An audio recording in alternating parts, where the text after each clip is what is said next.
For as long as we've been human, we've looked at the world around us and wondered, is this really it? Is this all there is?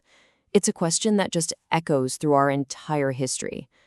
Today, we're going to dive into that very search for something eternal, what it meant to our ancestors, and what it could possibly mean for us, right now, in a world so shaped by science. Okay, so to really get this, we have to start with the clock. Just think about this for a second. For at least 100,000 years, we've been on this quest for transcendent meaning. But the scientific method, our go-to tool for understanding the physical world, that's only been around for about 400 years. That incredible gap, that huge difference, is really the heart of our whole explainer today. So let's start way, way back at the beginning, with that ancient, deeply human feeling. We usually assume that civilization kicked off with farms and cities. But what if the evidence points to something else entirely? What if it all started with a shared, powerful need to build sacred spaces? I mean, just look at the evidence from places like Kafse and School. We're talking nearly 100,000 years ago. Our ancestors were already doing ritual burials. They were decorating skulls with ochre, leaving offerings. Think about what that means. These were not about day-to-day survival. These were deeply symbolic acts from people who were grappling with the huge mystery of death. And you have to think, they were sensing a world beyond what their eyes could see. In this timeline, this just flips the traditional story of civilization completely on its head. Around 9600 BC, hunter-gatherers, not farmers, built this massive, sophisticated temple complex called Göbekli Tepe. That is thousands of years before anyone invented agriculture or writing or even started building the Egyptian pyramids. It's just staggering. So that brings up a really big question, right?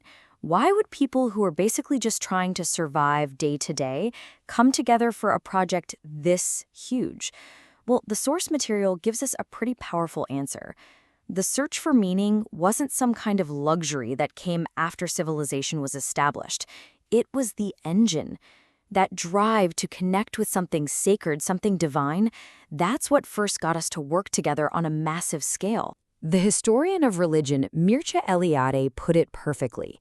The experience of the sacred isn't an afterthought. It's a fundamental part of being human. It was our original operating system for structuring the world and giving it meaning, long before we had spreadsheets and skyscrapers. Okay, so how did we get from these ancient temples to the modern laboratory? Well, we usually hear the story of conflict, right? Science versus faith. But the source material shows us something totally different, a surprising partnership, especially when you look at the pioneers of the scientific revolution. For these guys, the foundational thinkers, reason and faith were not enemies at all. They saw their scientific work as this profound act of worship, really. It was a way to decode the incredible masterpiece of creation. In a funny way, their faith is actually what gave them the confidence to believe the universe was orderly and understandable in the first place. Take Isaac Newton. We all know him for gravity and the laws of motion, but get this, he actually spent more of his life studying theology than he did physics. For Newton, the beautiful, elegant order of the cosmos, that wasn't just random chance. As he put it, it could only come from an intelligent and powerful being. His science was literally an extension of his faith. And he was not alone. For Descartes, God's existence was the very thing that guaranteed our reason was reliable. For Bacon, science was all about deciphering creation. Even Galileo saw the universe as a book written by God in the language of math. So the takeaway here is pretty clear. This belief in a rational God was the philosophical launchpad for seeking a rational, knowable universe. And that brings us to today, and, well, a pretty profound shift. We've gained an unbelievable amount of knowledge. But the source material asks a tough question. Have we paid a price for all that progress? Have we created a kind of spiritual desert, where we know more than ever, but we struggle to find meaning in any of it? The sociologist Max Weber had a word for this. He called it disenchantment. It's this idea that as we explain everything away with science and tech, we risk stripping the world of all its mystery, its sacredness.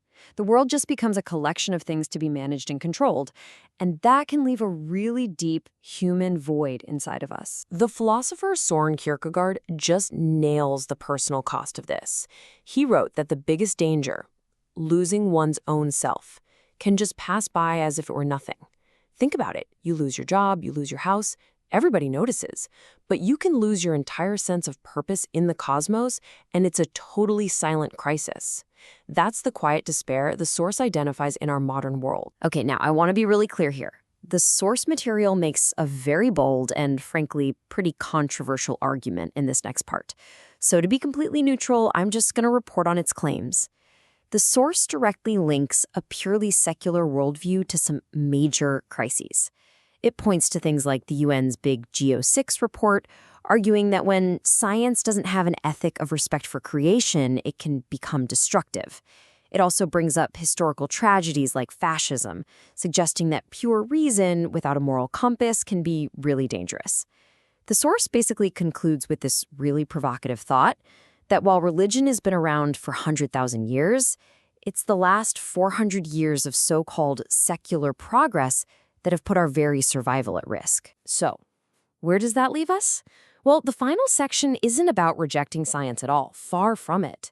Instead, it's a call for renewal. It's a proposal for how we can go after that ancient search for meaning with the same energy, the same rigor that we apply to our scientific quests. The source lays out a kind of three-step game plan for this. First, to recover that personal experience of the sacred, the numinous, through things like reflection and contemplation. Second, to foster real dialogue, to build bridges between different worldviews so we can tackle our shared problems together. And third, to integrate our spiritual quest with science, to see every new discovery as another way of exploring the incredible mystery and grandeur of creation. And the key idea here is unity. This can't be about one religion or one philosophy claiming to have all the answers. The goal has to be about building common ground for our one interconnected world. It's about recognizing that the spark, this desire for transcendence, is a universal human thing. It's about building a shared global ethic based on our shared humanity. And this is where it all comes full circle, where the two great quests, science and spirituality, can actually start to meet. Modern neuroscience is finding that our brains might actually be hardwired for transcendence. By studying things like meditation and mystical experiences, science is beginning to map the biological roots of that exact same ancient impulse that we started this whole conversation with. And that really just leaves us with the final question. We live in a world that is absolutely defined by 400 years of scientific progress. But that 100,000-year-old search for meaning, that's still in our DNA. It's part of who we are. So the question for all of us is, how do we renew that ancient, deeply human search today?